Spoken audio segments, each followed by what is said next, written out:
Bismillahirrahmanirrahim. Assalamualaikum warahmatullahi wabarakatuh. Bagaimana kabarnya Ananda yang saleh dan salihah? Semoga selalu dalam lindungan Allah dan dapat menjaga kesehatan selama pandemi ini. Sebelum kita memulai pelajaran kita, ada baiknya kita membaca doa terlebih dahulu. Bismillahirrahmanirrahim. Raditu billahi rabbah wa bil islami dina wa bi Muhammadin nabiyya wa rasulah. Rabbi zidni ilman warzuqni fahman. Jadi pada pertemuan kali ini kita masih membahas tentang sholat sunnah berjamaah dan munfarid. Tetapi pada kali ini kita akan membahas tentang sholat sunnah munfarid, dan kita akan menjelaskan tentang bagaimana sholat sunnah munfarid itu. Yang dua yaitu sholat sunnah munfarid.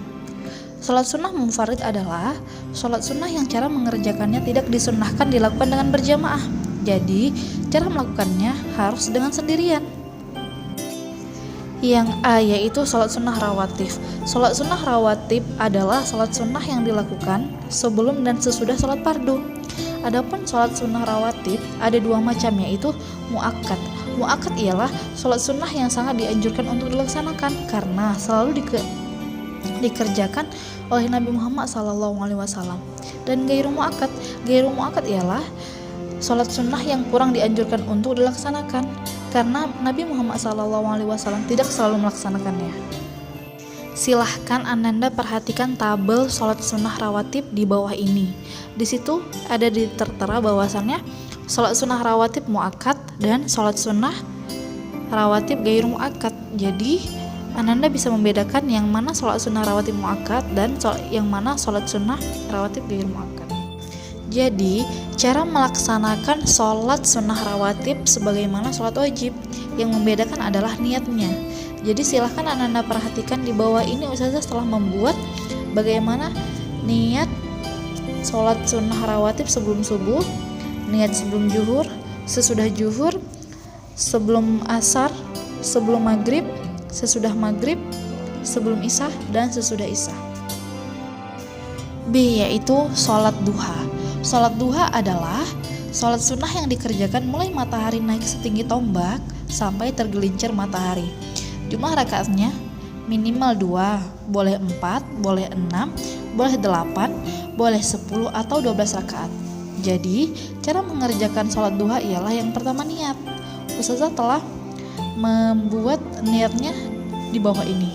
Yang kedua yaitu takbiratul ihram, seperti sholat biasa, tapi yang lebih utama setelah Al-Fatihah membaca surat Asy-Syams pada rakaat pertama dan surah Ad-Duha pada rakaat kedua. Yang ketiga yaitu doa sholat duha. Yang C yaitu sholat tahajud. Sholat sunnah tahajud sangat dianjurkan karena Rasulullah selalu mengerjakan sholat ini dalam hidupnya, dan dalam sholat ini memang terdapat keutamaan yang begitu besar. Jadi cara melakukan sholat tahajud seperti sholat sunnah qobliyah atau ba'diyah.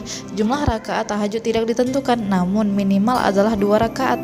Sebagaimana niatnya Ustaz telah cantumkan di bawah ini. Yang C yaitu hikmah melaksanakan sholat sunnah.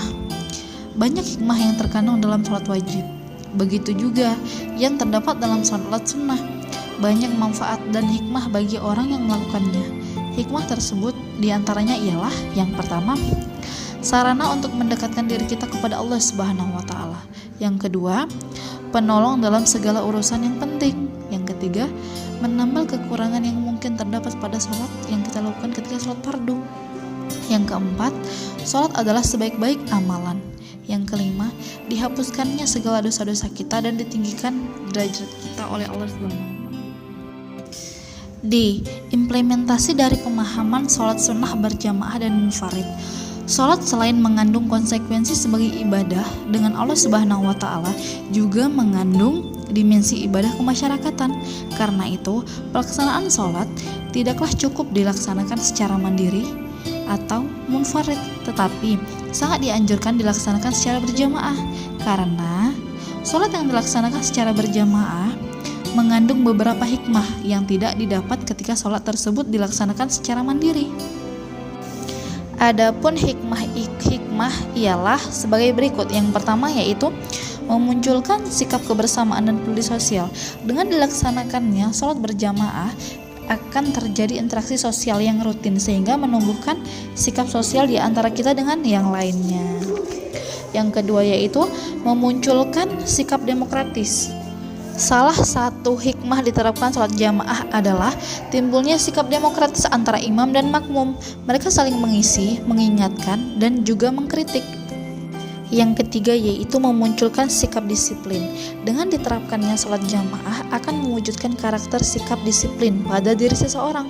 Sebagaimana sholat adalah amal yang sangat penting bagi seorang mukmin, maka begitu juga amat penting karakter sikap disiplin dalam kehidupan seseorang. Mungkin cukup di sini pembelajaran kita, lebih dan kurang Ustazah mohon maaf. Kita tutup dengan membaca doa kifaratul majlis.